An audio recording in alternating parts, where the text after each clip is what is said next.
కొరింథీయులు రాసినటువంటి 2వ పత్రిక 5వ అధ్యాయము.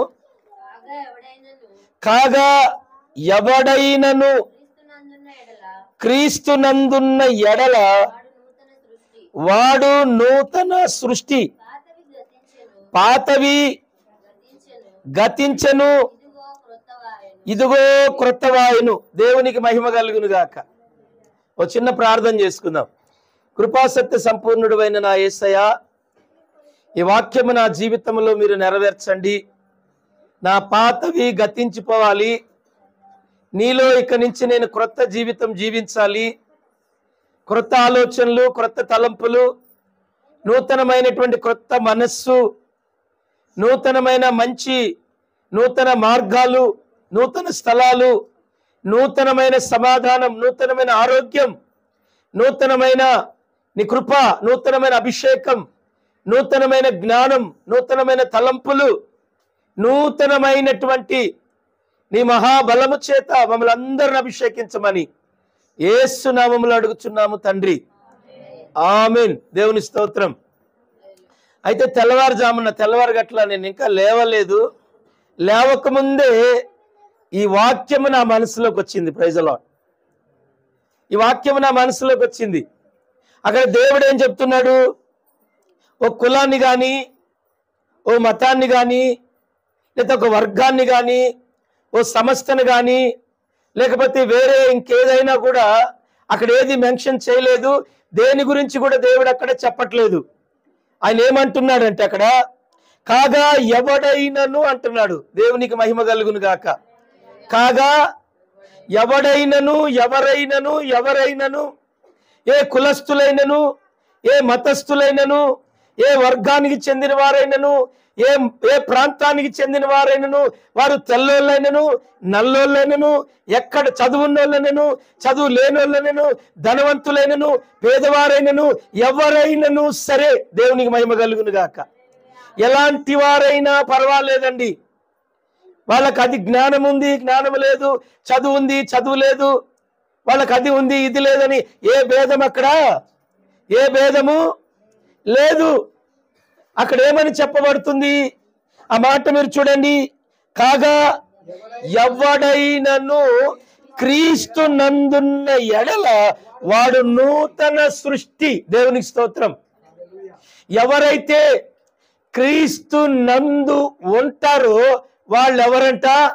నూతనమైన సృష్టి. దేవునికి మహిమ కలుగును గాక. ఏమండి, ఈరోజు ఈ సంవత్సరం ఒక బిల్డింగ్ మనం ఓపెన్ చేసామనుకోండి, దాన్ని ఏమని పిలుస్తాము? కొత్త బిల్డింగ్. ఏమంటాం? నూతనంగా ఓపెన్ చేసాం, కొత్త బిల్డింగ్ అంటాం. అదే 10 ఏళ్ల క్రితం కట్టిన బిల్డింగ్ రంగేసి ఈ రోజే ఓపెనింగ్ కొత్త బిల్డింగ్ అంటే ఎవరు నమ్ముతారా? ఎవరో నమ్ముతారండి? ఎవరు నమ్మరు. అంటే అది 10 ఏళ్ల క్రితం అది కట్టిన బిల్డింగ్ అని ఆ ఊర్లో ఉన్న వాళ్ళందరికీ తెలుసు. మన బ్రతుకు, దేవుని స్తోత్రం, మన బ్రతుకు తెలుసు. మనం ఎలాంటి వారమో తెలుసు. మనం ఎలా బ్రతుకుతున్నామో, ఎలా బిహేవ్ చేస్తున్నామో ఈ చుట్టుపక్కల ఉన్న వారందరికీ మన గురించి పూర్తిగా తెలుసు. దేవుని స్తోత్రం. నేను ఎలాంటి వ్యక్తినో నా ఇంటి పక్కన వాళ్ళకు తెలీదా? నా ఇంటి వెనక వాళ్ళకు తెలీదా? నా బంధువులకు తెలీదా? నా స్నేహితులు తెలీదా? నా శ్రేయభిలాషులు తెలీదా? ప్రతి ఒక్కరికి నా బ్రతుకంతా తెలుసు. దేవునికి మహిమ కలుగును గాక. నేను ప్రత్యేకంగా వివరించి చెప్పాల్సిన అవసరం లేదు. ఉందా? ఏమైనా ఉందా అండి? ఏమి లేదు. ఇప్పుడు ప్రియమైన దేవుని బిడ్డలారా, బ్యూటీ పార్లర్కి వెళ్ళి ఒక కర్యావ మంచిగా మేకప్ వేసుకొని వచ్చి ఇదే నా సౌందర్యం అందంటే నమ్ముతావా? నువ్వు ముందెళ్ళి మొహం కడుక్కొని రా అంటావు. హల్లెలూయా. నువ్వు ముందెళ్ళి శుభ్రంగా నీళ్లతో మొహం కడుక్కొని రా. వచ్చినప్పుడు ఒరిజినాలిటీ బయటపడుతుంది. దేవుని స్తోత్రం. అలాగే ఇప్పుడు పాత బిల్డింగ్ కి కొత్త పెయింట్ వేసి ఇప్పుడు దాన్ని కొత్తగా మార్చినంత మాత్రాన అది కొత్త బిల్డింగ్ అయిపోదు.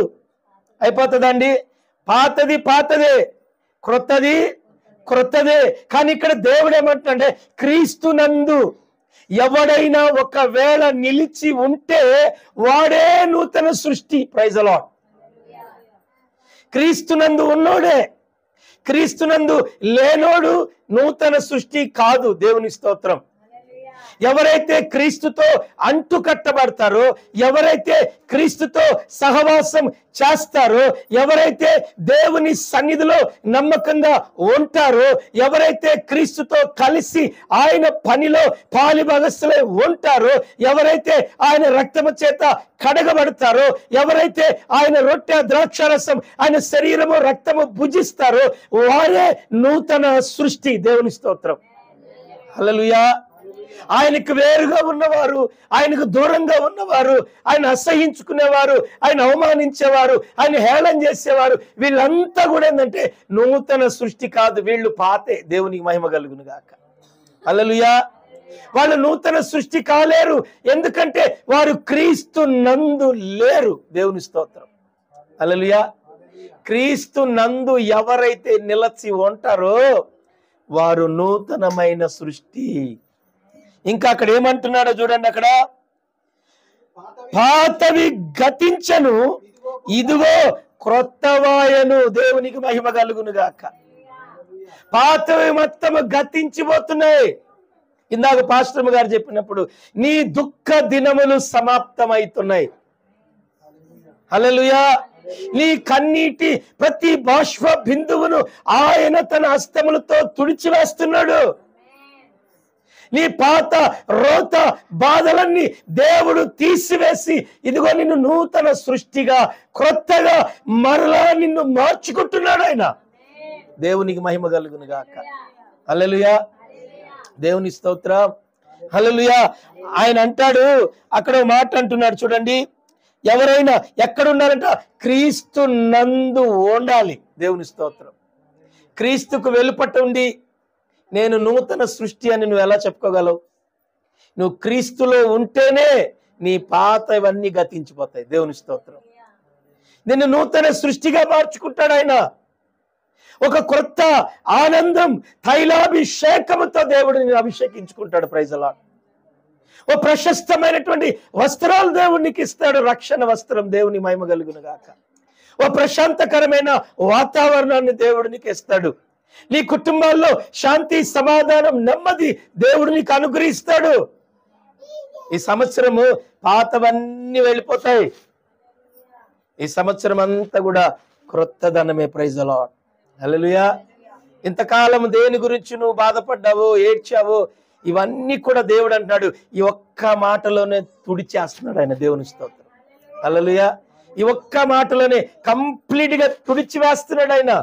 చూడండి బైబిల్లో మరొక మాట చూద్దాం. యెషయా గ్రంథం 65వ అధ్యాయం 17వ వచనం. ఇదిగో నేను క్రొత్త ఆకాశమును క్రొత్త భూమిని సృజించుచున్నాను, మునుపటివి మరువబడును, జ్ఞాపకములోనికి రావు. దేవునికి మహిమ కలుగును గాక. హల్లెలూయా. దేవుడు ఏం చేస్తున్నాడంటే మన కోసము క్రొత్త ఆకాశము క్రొత్త భూమిని దేవుడు మన కొరకంట ఆయన సృష్టిస్తున్నాడంట. పాతవి ఏమైతే అంట అవి గతించిపోతవి, అవి మరువబడతాయి. ఇప్పుడు పాతవి ఏమైపోవాలి నీ జీవితంలో? అవన్నీ కూడా నువ్వు మర్చిపోవాలి. పోయిన సంవత్సరం ఫలానా ఆయన నన్ను ఇలా అన్నాడు, పోయిన సంవత్సరం ఆమె నన్ను ఇలా అంది అని ఈ మర్చిపో. దేవుని మహిమ కలుగును గాక. హల్లెలూయా. పోయిన సంవత్సరం నీ జీవితంలో ఏం జరిగిందో అవన్నీ కూడా నువ్వు మర్చిపోతే నువ్వు నూతన సృష్టిగా మార్చబడతావు. మళ్ళా పోయిన సంవత్సరంలో ఉన్న చెత్త అంతా కూడా మళ్ళీ పోగేసుకొని కొత్త సంవత్సరంలోకి వచ్చావనుకో ఏమవుతుంది? ఆ రోజు ఉన్న వాసనే మళ్ళీ ఈ రోజు వస్తుంది. గట్టిగా అల్లు చెప్పండి. హల్లెలూయా. ఆ పోయిన సంవత్సరం ఉన్న ఆ కోపం, ఆ అసూయలు, ఆ ద్వేషాలు, ఆ కల్మషాలు అవన్నీ కూడా మనం వదిలేయాలి. పోయిన సంవత్సరం ఏం జరిగిందో ఈ సంవత్సరం మళ్ళా తీసుకురాకూడదు. పోయిన సంవత్సరం చర్చికి సక్రంగా రాలేదనుకోండి, మనం ఈ సంవత్సరం వద్దాం. దేవుని మహిమ కలుగును గాక. పోయిన సంవత్సరం సమయం పాటించలేదనుకోండి, ఈ సంవత్సరం పాటిద్దాం. పోయిన సంవత్సరం దేవుని పనిలో కరెక్ట్ గా మనం పాల్గొనలేదనుకోండి, ఈ సంవత్సరం పాల్గొందాం. Praise the lord. హల్లెలూయా. ఆ గతాన్ని మర్చిపోదాం. పోయిన సంవత్సరాన్ని ఆయన అంటున్నాడు అవి మరువబడును. ఏందంట? అవి మరువబడును, జ్ఞాపకములోనికి రావు. ఒకవేళ మీరు కూడా తెచ్చుకోవద్దు. హల్లెలూయా. అవి మీరు మర్చిపోవాలి. పోయిన సంవత్సరం జరిగినవన్నీ కూడా నీవు మరిచిపోలేకపోతే ఇంకా పోయిన సంవత్సరంలో ఉన్నటువంటి ఆ రోత ఇంకా ఈ నూతన సంవత్సరంలో కూడా నువ్వు తెచ్చుకున్నట్టే. దేవుని స్తోత్రం. పోయిన సంవత్సరంలో ఉన్న కష్టాల కంటే ఈ సంవత్సరం డబల్ ట్రిపుల్ అయిపోతే వాటిని తీసుకొస్తే గట్టిగా చెప్పండి హల్లెలూయా. ఆయన అంటున్నాడు, వాటిని విడిచిపెట్టండి, వాటిని మర్చిపోండి, అవి మరువబడ్డాయి, వాటిని దేవుడే తీసేస్తున్నాడు. ఆయన అంటున్నాడు, నీ కొరకు నేను క్రొత్త ఆకాశమును కొత్త భూమిని సృష్టించుచున్నాను. Praise the lord. ఆయన నీకోసము అన్నివి క్రొత్తవే చేస్తా ఉన్నాడు. ఇక పాతవి ఎందుకండి? ఏమండి, పండగ కొత్త బట్టలు కుట్టించుకొని పోయిన సంవత్సరం బట్టలు ఎవడన్నా వేసుకుంటాడా? ఈ సంవత్సరం ఎటు బట్టలుగా ఉన్నాం, 5 ఒడుక్కుంటాం, కానీ పోయిన సంవత్సరం బట్టలు కూడా అవి బాగానే ఉన్నాయి, తగిలిసుకుంటామా? లేదు. నూతనమైనటువంటి వస్త్రాలు కొనుక్కున్నప్పుడు అవే కట్టుకుంటాం. Praise the lord. హల్లెలూయా. అంతేగాని పాత వాటి జోలికి మీరు వెళ్ళొద్దు అంటున్నాడు ఆయన. అంతే. దేవుని స్తోత్రం. ఏం జరిగిందో జరిగింది, నువ్వు మర్చిపో. ఇంకా ఎక్కడ ఏం చేసావో అక్కడ వదిలే. ఇంకా ఇక్కడి నుంచి అయినా కూడా నువ్వు క్రొత్తగా బ్రతకడానికి ఆలోచన చెయ్యి. దేవుని స్తోత్రం. ఇక్కడి నుంచి అయినా నూతనంగా కొత్తగా నువ్వు ఆలోచన చెయ్యి. అప్పుడు ఏముంటుందంటే నీలోకి ఒక సంతోషం అనేది వస్తుంది. Praise the lord. ఆనందం వస్తుంది. ఆ పాతవన్నీ జ్ఞాపకం చేసుకుంటే వేదన వస్తుంది. దేవుని స్తోత్రం. ఏమొస్తుంది? వేదన కలుగుతుంది. మళ్ళీ ఆ మనుషులు చూసినప్పుడు మనకు అసహ్యం కలుగుతుంది. దేవుని స్తోత్రం. అవన్నీ మనం మర్చిపోతే హ్యాపీగా శత్రువుని కూడా మనం బలకరించగలం. Praise the lord. హ్యాపీగా మాట్లాడగలం, సంతోషంగా వారితో కలిసి జీవించగలం, కలిసి భోంచేయగలం, పలకరించగలం, హ్యాపీగా ఉండగలం. అవన్నీ మర్చిపోవాలి. దేవుడు అదే చెప్తున్నాడు, నువ్వు మర్చిపో. దేవుని మహిమ కలుగును గాక. నీ శత్రువుతో కూడా నువ్వు సమాధాన పడు. నువ్వు సమాధానం లేకుండా ఎవరెవరికైతే సమాధానం లేకుండా చేశావో వాళ్ళతో మరలా నువ్వు సమాధాన పడు. Praise the lord. హల్లెలూయా. వాళ్ళు సమాధాన పడు. నీ వలన సమాధానం కోల్పోయిన కుటుంబాలు ఉంటే ఒకసారి వాళ్ళని పలకరించి హ్యాపీ న్యూ ఇయర్ చెప్పు. దేవుని మహిమ కలుగును గాక. హల్లెలూయా. Happy new year brother. పాతవి మర్చిపోదాం. దేవుడు మిమ్మల్ని దీవించును గాక. ఆమేన్ అని ఒక సంతోషకరంగా వాళ్ళను పలకరిస్తే వాళ్ళు ఎంతో ఆనందిస్తారు. దేవుని మహిమ కలుగును గాక. కాబట్టి మర్చిపోవాలి మనం. అందుకని బైబిల్లో ఇంకో మాట ఉంది చూడండి. రోమా పత్రిక 8వ అధ్యాయం 9వ వచనం, గలతీయులు రాసిన పత్రిక 5వ అధ్యాయం 6వ వచనం కూడా తీయండి. అదొకరు తీయండి, ఇదొకరు తీయండి. దేవుని స్తోత్రం. 8:10 రోమా చదవండి. చూడండి, క్రీస్తు మీ లోపల ఉన్న ఎడల మీ శరీరం పాపము విషయమై అది మృతమైనది గాని నీ ఆత్మ నీతి విషయమై జీవము కలిగి విన్నది. Praise god. హల్లెలూయా. బైబిల్ ఏం చెప్తుంది? క్రీస్తు నీ లోపల ఉన్న ఎడల పాపము విషయమై నీ శరీరం అంటే ఏమైందంట? మృతమైపోయింది, చచ్చిపోయింది. దేవుని స్తోత్రం. కానీ ఇంకోటి ఏంది? నీ యొక్క నీతి విషయమై నీ ఆత్మ జీవించుచున్నది అంటున్నాడు అక్కడ. దేవునికి మహిమ కలుగును గాక. హల్లెలూయా. ఏమైపోయింది? శరీర సంబంధమైన కోరికలు ఆత్మ సంబంధమైన మనం ఏం చేయటం? వాడిని చంపాలి. Praise the lord. ఈ శరీరానికి బోళ్ళని కోరికలు ఉంటాయి. ఈ శరీరానికి ఉన్న కోరికలు తీర్చలేక అప్పులు పాలైపోయిన వాళ్ళు ఉన్నారు. ఈ శరీరం అనే కోరికలు తీర్చలేక, ఈ శరీరానికి కోరికలు తీర్చలేక, ఈ శరీరానికి ఉన్న అవసరాలు తీర్చలేక ఏమండి అదే అంటారుగా, ఓడలు బొళ్ళైలు అంటే ఇదే. దేవుని మహిమ కలుగును గాక. రాజుల సొమ్ము ఏమైంది? రాళ్ల పాలు. దేవుని మహిమ కలుగును గాక. రాజుల సొమ్ము రాళ్ల పాలైపోయింది. శరీరాన్ని సుఖపెట్టడానికి వాళ్ళు ఎంతో సంపాదించుకున్నారు, కానీ దాని కోరిక తీర్చలేక ఏమైపోయారు? వాళ్ళు రాళ్ల పాలైపోయినాయి, కాలగర్భంలో కలిసిపోయారు. దేవుని మహిమ కలుగును గాక. ఈ శరీరాన్ని, దీనికి ఉన్న కోరికల్ని అసలు ఎవడు తీర్చలేడండి. ఎవరు తీర్చలేరు. ఇప్పటి వరకు మీ హృదయం మీద మీరు చేసుకొని ఒక్కసారి నీ శరీరంలో ఉన్న కోరికలు నువ్వు తీర్చుకోగలిగావా? రోజు కొత్త కొత్త పడుతూనే ఉంటాయి దానికి. హల్లెలూయా. అవునా కదా? రోజు కొత్త కొత్త కోరికలు పుడుతూనే ఉంటాయి. ఈ శరీరము ఎన్నో కోరికలు ఉంటాయి మనకి. దేవుని మహిమ కలుగును గాక. ఏమండి, ఈ శరీరముని దీని కోరికలు తీర్చడం కంటే దీన్ని చంపడమే బెటర్. దేవుని స్తోత్రం. హల్లెలూయా. శరీర సంబంధమైన కోరికలను ఆత్మ సంబంధమైన వ్యక్తులుగా మనం మారి దాన్ని చంపాలి. దేవుని స్తోత్రం. మనం ఆత్మీయులుగా మార్చబడినప్పుడు శరీరము కోరికలు మన ఎదుట ఓడిపోతాయి. దేవుని స్తోత్రం. శరీర కోరికలు మన ఎదుట ఓడిపోవాలంటే మనం ఆత్మీయంగా బలపరచబడాలి. ఆత్మీయంగా మనం బలపరచబడాలంటే ఇందాక మీతో చెప్పాను కదా, క్రీస్తు నందు మనము అంటుకట్టబడాలి. దేవుని స్తోత్రం. హల్లెలూయా. క్రీస్తు నందు మనం అంటుకట్టబడితే శరీర సంబంధమైన ఆశలన్నీ చచ్చిపోతాయి. ఆత్మీయమైనటువంటి ఆశలు, ఆలోచనలు దేవుడు మనకిస్తాడు. Praise the lord. ఆత్మీయమైన ఆలోచనలు మనకు రావాలంటే మనం ఏం చేయాలి? ప్రియమైన దేవుని బిడ్డలారా, చూడండి, ఈరోజు ఉదయం లేచిన తర్వాత ఎవరైనా ప్రార్థన చేశారా? పొద్దున్న లేచిన వెంటనే ప్రార్థన చేసిన వాళ్ళు ఎవరు?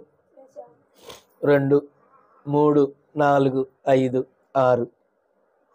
మరి ఎన్ని చేతులు డౌన్ ఉన్నాయి చూడండి. హల్లెలూయా. వాక్యం చదివిన వాళ్ళు ఎంతమంది ఉన్నారు? ఈరోజు కొత్త సంవత్సరం కదా, ఈరోజు కొత్త సంవత్సరం. ప్రార్థన చేసి బైబిల్ పట్టుకున్న వాళ్ళు ఎవరు చూసారా? ఇలా నోరుండి కూడా బైబిల్ చదివేలా, ప్రార్థన చేయాలి. దేవుని స్తోత్రం. అంటే ఏంటి? మనం శరీరానికి కోరికలే నెరవేరుస్తున్నాం. శరీరం ఏం చేస్తుందంటే మనల్ని ఆత్మీయంగా ఉండనీయదు. అది బైబిల్ చదవనీయదు, ప్రార్థన చేయనీయదు. దాని ఇష్టమే నెరవేర్చమంటది. ఉదయం లేచిన వెంట నుంచి నువ్వు ఆ పని చేయి, నువ్వు ఈ పని చేయి, అది వండుకో, ఇది తిను అని చెప్తా ఉంటుంది. దేవుని స్తోత్రం. ఎవరు చెప్తారు? మన మనసు మనల్ని ప్రేరేపిస్తుంది. అదే నువ్వు ఆ దేవుని ఆత్మతో నువ్వు నింపబడితే, పరిశుద్ధాత్మ దేవుడు నీ లోపల ఉంటే ఆయన లేచిన వెంటనే అంటాడు, నువ్వు మోకాళ్ళే అంటాడు. ఏమంటాడు? నువ్వు మోకాళ్ళేసి ప్రార్థన చేయి, నా వాక్యం చదువు అంటాడు. దేవుని స్తోత్రం. హల్లెలూయా. అదే దేవుని ఆత్మ మనలో లేదనుకోండి, శరీరం ఏం చెప్తుంది? నువ్వు అంట్లు గడుగు, పక్క బట్టలది, ఇల్లుడు, గిన్నెలు గడుగు, వండు, తిను, పండు, లే, మళ్ళీ వండు, మళ్ళీ తిను, దేవునికి మహిమ కలుగును గాక. హల్లెలూయా. అంతేనా? ఇదే చెప్తుంది శరీరం. ఎందుకంటే శరీరానికి ఆకలి. దాని సమయానికి పెట్టకపోతే అది ఊరుకోదు. మంచి బట్టలు కట్టకపోతే ఊరుకోదు. ఎక్కడన్నా అడ్డం తిట్టకుంటే ఊరుకోదు. ముందు ఈ పనులే మనకు కనపడదు లేచిన కానించి.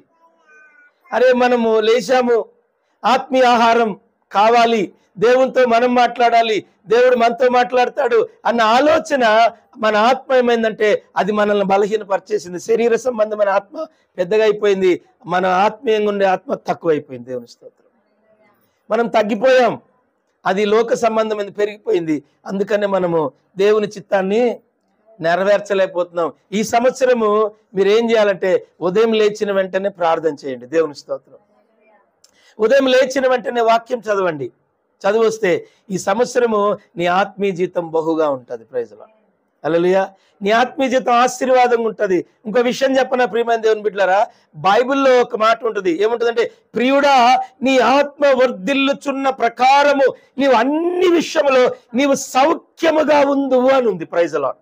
అంటే నువ్వు ఆత్మలో వర్ధిల్లుచున్న ప్రకారం అంట నువ్వు అన్ని విషయాల్లో వర్ధిల్లుతావు, సౌఖ్యంగా ఉంటావు, సంతోషంగా ఉంటావు. దేవుని స్తోత్రం. నువ్వు దేవుని ఆత్మను చంపితే నువ్వు నష్టపోతావు. హల్లెలూయా. దేవుని ఆత్మను మనం చంపితే ఏమవుతాము? నష్టపోతాము. అది మనల్ని నష్టాల్లో తీసుకెళ్తుంది, కష్టాల్లో తీసుకెళ్తుంది, వ్యాధుల్లో తీసుకెళ్తుంది, బాధల్లో తీసుకెళ్తుంది, శోధనలో తీసుకెళ్తుంది. మనం సమాధాన పడలేము ఇతరులతో. చూడండి, పరిశుద్ధాత్మ దేవుడు ఏమంటే నువ్వు సమాధాన పడంటున్నాడు నన్ను. మరి వాళ్ళేమో సమాధాన పడలేకపోతున్నారు. నిన్న యూట్యూబ్లో, వాట్సాప్లో ఒక ఆమె మన చర్చి నుంచి వెళ్ళిపోయిన ఒక తల్లి ఫోటో చూశాను. ఆమె చూడంగానే బొట్టు ఒకటి పెడితే అమ్మోరు లాగా ఉండేది. దేవుని స్తోత్రం. హల్లెలూయా. ఎప్పుడైతే ఆత్మీయ స్థితి నుండి మనం దిగజారిపోతామో వెంటనే అపవాది వాడి రూపంలోకి మనల్ని మార్చుకుంటాడు. దేవుని స్తోత్రం. హల్లెలూయా. అపవాది ఏం చేస్తాడు? వాడి రూపాన్ని మనకు తీసుకొస్తాడు. దేవునిలో మనం ఉంటే దేవుని పోలికలు మనం కలిగి ఉంటాం. హల్లెలూయా. ఒక వ్యక్తిని మనం చూడంగానే, ఒక దేవుని బిడ్డను మనం చూడంగానే ఆమె ముఖములో మనకేం కనపడాలంటే ఆత్మీయత కనబడాలి. ఏం కనపడాలి? ఆమెలో కానీ ఆమె కుటుంబంలో కానీ లోకం అస్సలు కనబడకూడదు. దేవుని స్తోత్రం. వాళ్ళ ఇంట్లో కానీ ఆమె వ్యక్తిని చూసినప్పుడు ఆమె ఎలా ఉండాలంటే లోకము కాదు, ఒక ఆత్మీయతగా నేను చూడగలగాలి. దేవుని స్తోత్రం. ఆ యొక్క సౌందర్యము, ఆ రూపము దేవుడు నీకు ఇస్తాడు. Praise lord. హల్లెలూయా. అది రావాలి అంటే దేవునితో మనం అంటు కట్టబడితే వస్తుంది. మన దేవునికి మనం వెలుపటికి వెళ్ళిపోతే, దేవునికి దూరం అయిపోతే అపవాది స్వరూపం మనకు వస్తుంది. మీరు ప్రియమైన గమనించండి, ఎందుకు పాస్టర్ గారు ఇలా మాట్లాడతారంటే ఆత్మీయ నేత్రములు మీరు తెరిచి చూడండి. Praise lord. హల్లెలూయా. మనోనేత్రాలు తెరవబడినప్పుడు మనకు ఆత్మీయులు ఎవరో, ఏమండి ఆత్మీయంగా లేని వారు ఎవరో మనకి ఈజీగా తెలిసిపోతుంది. అంటే మాట్లాడినంత ఈజీ కాదు ఆత్మీయంగా బ్రతకటం. దేవుని స్తోత్రం. మీకు అర్థమవుతుందండి? మాట్లాడినంత ఈజీ కాదు ఒక వ్యక్తి ఆత్మీయంగా బ్రతకటం. ఆత్మీయంగా బ్రతకాలంటే మాటల్లో కాదు, చేతల్లో చూపించాలి. Praise god. హల్లెలూయా. నీ క్రియల్లో, నీ వస్త్రాలు, నీ మాటలు, నీ చూపులు, నీ తలంపులు, నీ నడక, నీ పడక, ప్రతిదీ అబ్జర్వేషన్ జరుగుతుంది. Praise lord. హల్లెలూయా. ఎవరు అబ్జర్వేషన్ చేస్తున్నారు? పరలోకమందున్న దేవుడు ఏం చేస్తున్నాడు? అబ్జర్వేషన్ చేస్తున్నాడు నిన్ను. ఏం అబ్జర్వేషన్ చేస్తున్నాడు? ఈ బిడ్డ ఈమె పుట్టినది మొదలుకొని చనిపోయేంత వరకు ఎలా జీవిస్తుంది, ఎలా బ్రతుకుతుంది, ప్రతిది కూడా అబ్జర్వేషన్ లో ఉన్నాయి. దేవుని స్తోత్రం. ఇప్పుడు ఈ మధ్యకాలంలో ఆఫీసుల్లో ఏమున్నాయి? సీసీ కెమెరాలు ఉన్నాయి. అవునా? సీసీ కెమెరాలు ఎందుకు పెడతారు? అబ్జర్వేషన్. అంటే వర్క్ ఎలాగా చేస్తున్నారు, ఎవరు వస్తున్నారు, ఎవరు పోతున్నారని ప్రతిది కూడా ఆ కెమెరాలో ప్రింట్ అవుతుంటది. అప్పుడు వర్కర్స్ అందరూ కూడా భయపడుతూ వర్క్ చేస్తుంటారు. అవునా కదా? మరి ఆ కెమెరాలు లేనప్పుడు ఎవరికి నచ్చినట్లుగా వాళ్ళు చేశారు. కెమెరాలు ఎందుకు పెడతారంటే ఎవడు దొంగోడెవడు, మంచోడెవడు గుర్తుపట్టాలంటే కెమెరాలు ఉండాలి. ఇప్పుడు కెమెరా దేవుడు కూడా పెట్టాడు. కెమెరా దేవుడు కూడా ఏం పెట్టాడు? ఓ కెమెరా పెట్టాడు. అంటాడు సంవత్సరాంతం వదులుకొని సంవత్సర అంతం వరకు నా కను దృష్టి మీ మీద ఉంది అంటున్నాడు ఆయన. ఏ దృష్టి ఉందంట? దేవుని కళ్ళంట మన మీద ఉన్నాయంట. ఆ కళ్ళే ఒక పెద్ద కెమెరాలు. దేవుని స్తోత్రం. హల్లెలూయా. ఏ కెమెరాలు ఇప్పుడు ఈ లోకంలో ఉన్న కెమెరాలను మనం ఏదో రకంగా తప్పించుకొని తిరగచ్చు, కానీ ఆ యేసయ్య కళ్ళు కెమెరాలు తప్పించుకోగలమా? ప్రకటన గ్రంథంలో ఉంటుంది, ఆయన కన్నులంట అగ్ని జ్వాలల వంటి కన్నులంట. దేవుని స్తోత్రం. హల్లెలూయా చెప్తారా? ఆయన కన్నులు ఎలాంటివి? అగ్ని జ్వాలల్లాంటి నేత్రములు కలిగినటువంటి దేవుడు అంట ఆయన. అలాంటి అగ్ని జ్వాలలు కలిగిన ఆ కళ్ళు కలిగిన దేవుడు ఆయన కను దృష్టి నుండి మనము తప్పించుకోగలమా? ఏదైనా ఇష్టం లేకపోతే వదిలేయాలి మనం దాన్ని. ఇప్పుడే చెప్పాలి దేవునికి, అయ్యా ఇదిగో ఈ బలహీనత నాకుంది ప్రభువా, నేను పోయిన సంవత్సరం అంతా ఇదే బలహీనతలో సెల్ ఫోన్ ఊరక వ్యర్థమైనవన్నీ చూసేవాడిని ప్రభువా, ఈ సంవత్సరం నేను వదిలేస్తానయ్యా. హల్లెలూయా. సాటుగా చూస్తూ ఉంటాను అప్పుడప్పుడు.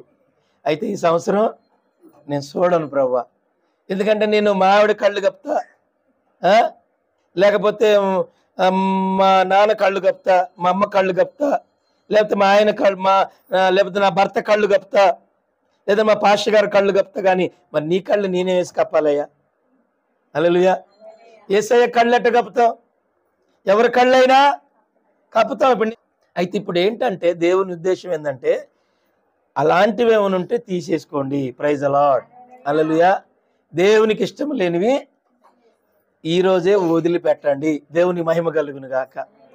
అవి తీసేసుకుంటే దేవుని కనికరము, ఆయన కటాక్షం మన మీదకి వస్తుంది. దేవుని కనికరం, కటాక్షం. ఇన్ని రోజులు మన ఇళ్లలో సమస్యలు ఉండటానికి గల కారణాలు ఇవే. దేవుని స్తోత్రం. ఇన్ని రోజులు మన ఇంట్లో, ఇప్పుడు ఇంట్లో ఒకడు దొంగోడు ఉన్నాడు అనుకోండి, ఆడు తప్పించుకు తిరుగుతున్నాడు, ఎవరిని పట్టకపోతారు? పోలీసు వాళ్ళు వచ్చి చెప్పాలి, నేను కాదు సార్, వాడు దొంగ. అరే వాడు ఆడున్నాడు, మీ ఇంట్లోనే గారు ఉంది, నువ్వు బాగా అంటారు. దేవుని స్తోత్రం. వాడు వెనకాల వచ్చాడులే కానీ ముందు నువ్వు బాగా అంటారు. అవునా? దీన్ని బట్టి మీరు అర్థం చేసుకోవాలి. ప్రియమైన దేవుని బిడ్డలారా, ఆకాను చేసిన చిన్న పొరపాటు వలన కుటుంబం మొత్తము రాళ్లతో కొట్టబడి చంపబడింది. భర్త చేశాడు తప్పు, శిక్ష ఎవరికి వచ్చింది? భార్యకు, బిడ్డలకు కూడా వచ్చింది. మొత్తాన్ని ఏం చేశారు? రాళ్లతో కొట్టి చంపేసి కుప్పబెట్టారు. దేవుని స్తోత్రం.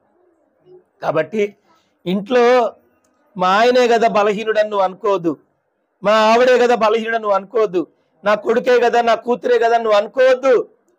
వీళ్ళ కోసం ఈ సంవత్సరం ఓ పట్టుదల కలిగి నువ్వు ప్రార్థన చేయి. Praise the lord.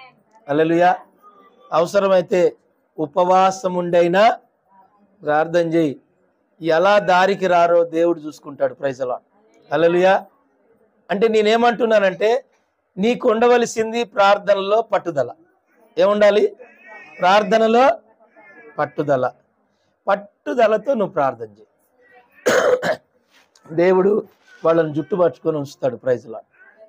కావాలంటే మీరు చూడండి, బైబిల్లో లూకాసు వార్త 18వ అధ్యాయం 1వ వచనంలో ఉంటది, వారు విసుకక నిత్యము ప్రార్థన చేయుచుండవలెను, ఆయన వారితో ఈ ఉపమానము చెప్పాను. దేవునికి మహిమ కలుగును గాక. ఎలా ప్రార్థన చేయాలంట? విసుకక నీవు ప్రార్థన చెయ్యి. దేవునికి మహిమ కలుగును గాక. ప్రార్థనలో నీకు ఇసుకు రాకూడదు. నువ్వు విసుకక ప్రార్థన చేస్తే ఖచ్చితంగా ఈ సంవత్సరం నిన్ను ఎవరైతే బాగా శోధించి ఇబ్బందులు పెడుతున్నారో వాళ్ళ నడుములు వంచుతాడు దేవుడు. హల్లెలూయా. నేను నిజం చెప్తున్నాను. ఈ వాక్యాన్ని పట్టుకొని వెళ్ళి ఈరోజు ఈ వాక్యం పట్టుకొని లూకాసు వార్త 18వ అధ్యాయం 1వ వచనం, వారు విసుకక నిత్యము ప్రార్థన చేయుచుండవలెను అన్నాడు. నువ్వు విసుక్క ప్రార్థన చేస్తూనే ఉండిగా. దేవుని స్తోత్రం. ఎప్పుడు కుదిరితప్పుడు మోకాళ్ళేసి మరపెడుతూనే ఉండిగా. ఆ వ్యక్తి పేరు చెప్పు దేవునికి. Praise the lord. ఎవరికి చెప్పాలి? దేవునికి ఆ పేరు పెట్టి చెప్తా ఉండిగా. ఇక వాళ్ళకి స్టార్ట్ అయితే దేవుని మహిమ కలుగును గాక. ఏందయ్యి? హల్లెలూయా. ఏం స్టార్ట్ అయితే? ఏం స్టార్ట్ చేస్తాడో మనకు తెలియదు. దేవుని స్తోత్రం. హల్లెలూయా. ఏం స్టార్ట్ చేస్తాడో తెలియదు, కానీ వాళ్ళు యేసయ్య పాదాల దగ్గరికి వచ్చేంత మాత్రమే స్టార్ట్ అయితే. దేవుని స్తోత్రం. హల్లెలూయా. వాళ్ళంతటికి వాళ్ళే వచ్చి గట్టిగా యేసయ్య కాళ్ళు పట్టుకునే రోజులు వస్తాయి. దేవుని మహిమ కలుగును గాక. ఇక వదలమన్నా వదలరు. మరి వాళ్ళని ఎలా భయపెడతాడో మనకు తెలియదు, కానీ వాళ్ళకి భయం మాత్రం జన్మ జన్మలకు పోదిగా. దేవుని గట్టిగా చెప్పండి. హల్లెలూయా. అలాంటి భయం వాళ్ళకి పెడతాడని నేను చెప్తున్నా. నీకు నమ్మకం ఉంటే ఈ రోజు నుండే ప్రారంభించు. ఇక ఆ వాక్యాన్ని పట్టుకో గట్టిగా. ఆ వాక్యాన్ని ఎత్తి పట్టుకో. విసుకక ప్రార్థన చేస్తూనే, ధూపం వేస్తూనే ఉండిగా. దేవుని స్తోత్రం. ఆటోమేటిక్గా ఇప్పుడు ఆయన మాటలతో ఒకవేళ నిన్ను హింసించవచ్చు, నువ్వు ప్రార్థనతో హింస పెట్టిగా. దేవుని స్తోత్రం. హల్లెలూయా. దేవుని స్తోత్రం చెప్పండి. హల్లెలూయా. ఒక వాళ్ళ ఆయనంట పొద్దున్నే ఎప్పుడు చూసినా తెల్లవారుజామున లేవడంట ప్రార్థనకి.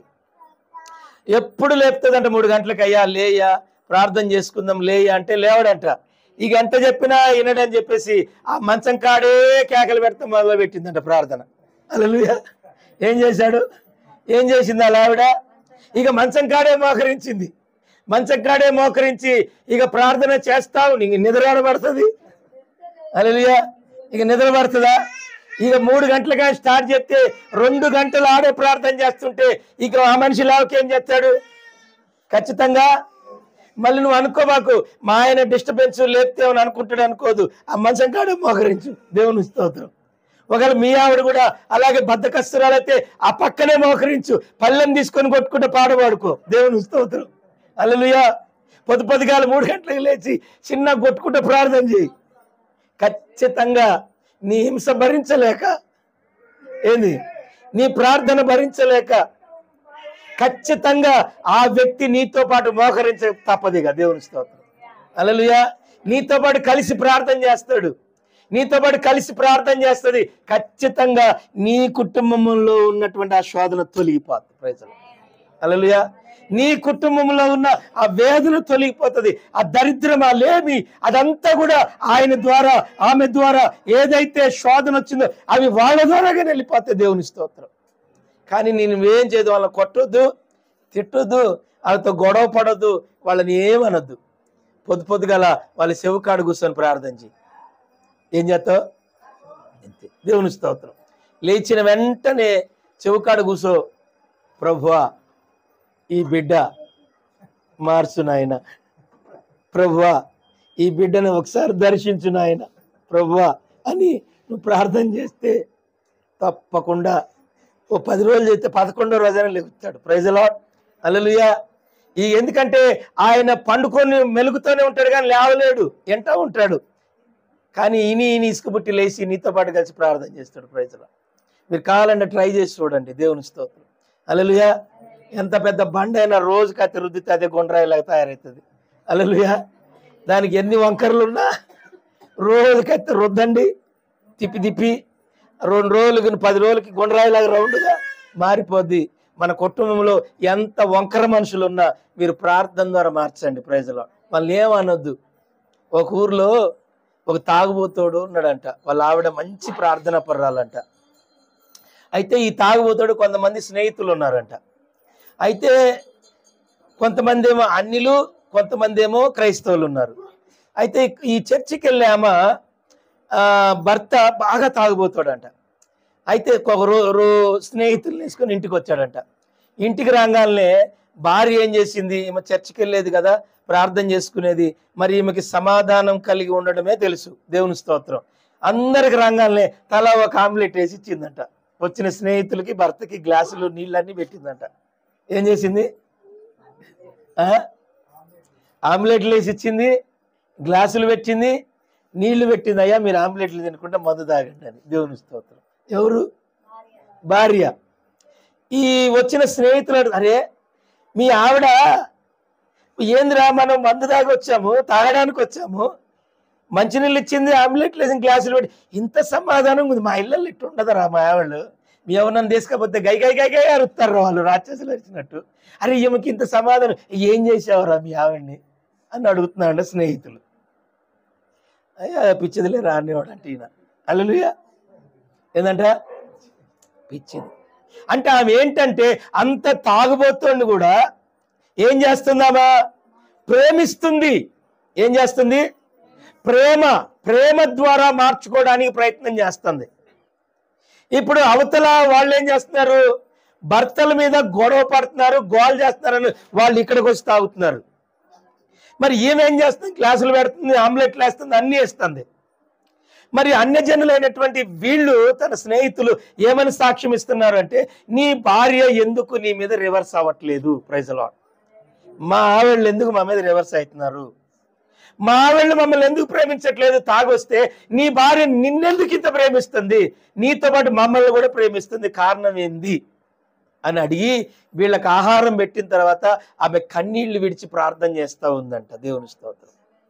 వీళ్ళకి ఆమ్లెట్లు వేసి గ్లాసులు పెట్టి ఆమె కన్నీళ్లు విడిచి ప్రార్థన చేస్తున్నప్పుడు తన భార్య ఏం చేస్తుందా అని చెప్పి కిటికీలో నుంచి భర్త చూశాడంట. భర్త కోసం కన్నీళ్లు విత్తి ప్రార్థన చేస్తుందంట. అయ్యా నా భర్తను ఈ భయంకరమైన తాగుడి నుంచి విడిపించు ప్రభువా. దేవుని స్తోత్రం.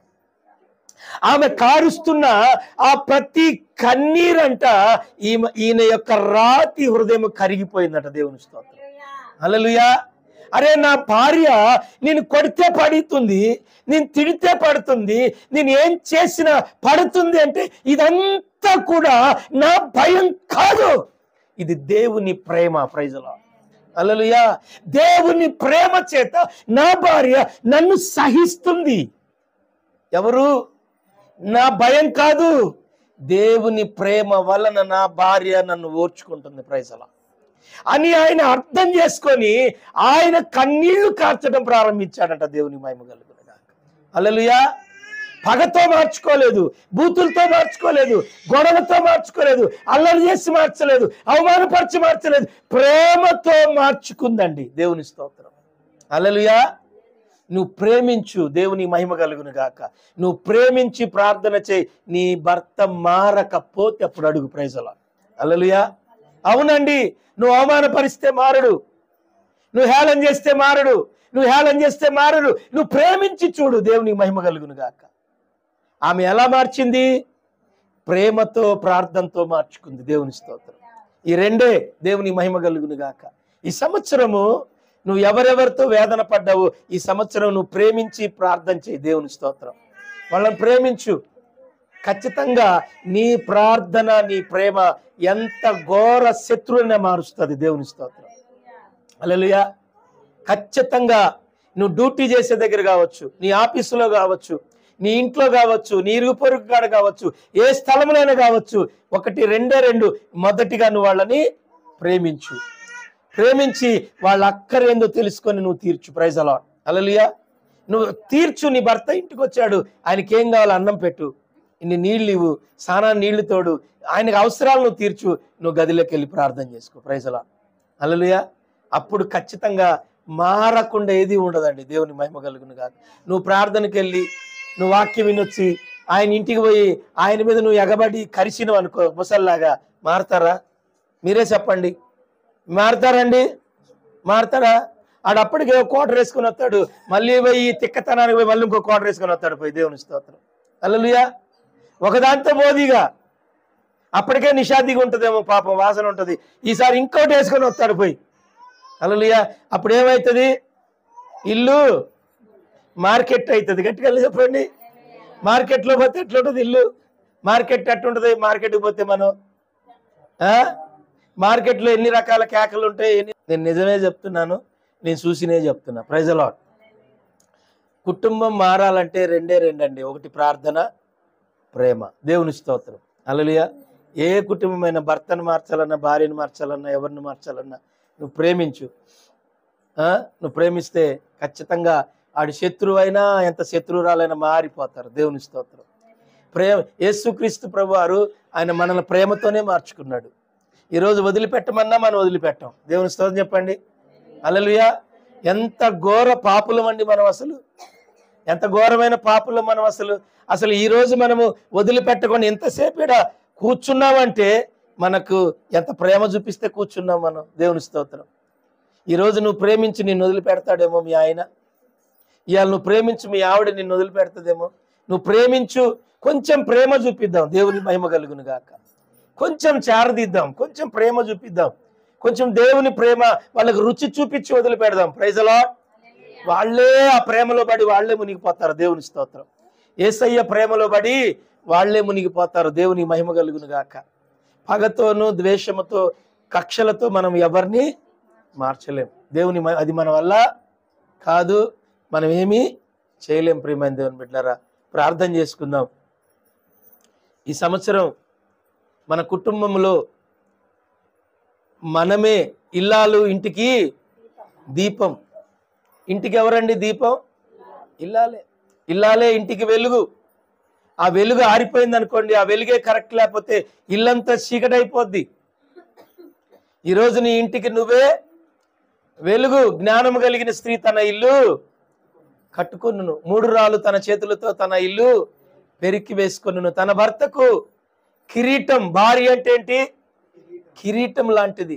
నేను స్టార్టింగ్ లో చెప్పాను, భార్య దొరికిన వానికి మేలు. మేలు దొరకాలి. మేలు అండి. ఈరోజు నిజంగా నీ భర్తకు నువ్వు మేలుకరంగా ఉన్నావా? ఒకవేళ నీ భర్త బలహీనుడు అవ్వచ్చు, లేకపోతే ఆయన ఇంకేదన్నా పరిస్థితుల మధ్యలో ఇరక్కపోవచ్చు, కానీ విడిపించుకునే బాధ్యత నీదే. దేవుని స్తోత్రం. ఆ బంధకాల్లోంచి ఆ బిడ్డను బయటికి తీసుకురావాలి. ఆయన గురించి నలుగురు ప్రచారం చేయటం గొప్పతనం కాదులే, కానీ ఆయన గురించి నువ్వు మార్చుకో, ప్రేమించు. పోయిన సంవత్సరం ఒకవేళ నీ కుటుంబాన్ని నువ్వు సక్రంగా ప్రేమించలేకపోయావేమో. పోయిన సంవత్సరం ప్రేమ లేక నీ కుటుంబంలో రకరకాల ఇబ్బందులు కలిగి ఉన్నారేమో. ఈ సంవత్సరమైన నీ మనసు మార్చుకో. ఈ సంవత్సరమైన నీ ఆలోచన మార్చుకో. ఈ సంవత్సరమైన నీ తలంపులు మార్చుకో. యేసయ్యను అడుగు, అయ్యా మనస్ఫూర్తిగా ప్రేమించే మనస్సు నాకు ఇవ్వండి. నీలా నేను ప్రేమించాలి. ఒకప్పుడు మన గురించి మనం ఆలోచన చేసుకుంటే మనం ఏమైనా సొక్కమైన వాళ్ళం అండి? మనము ఎలాంటి జీవితం జీవించాము?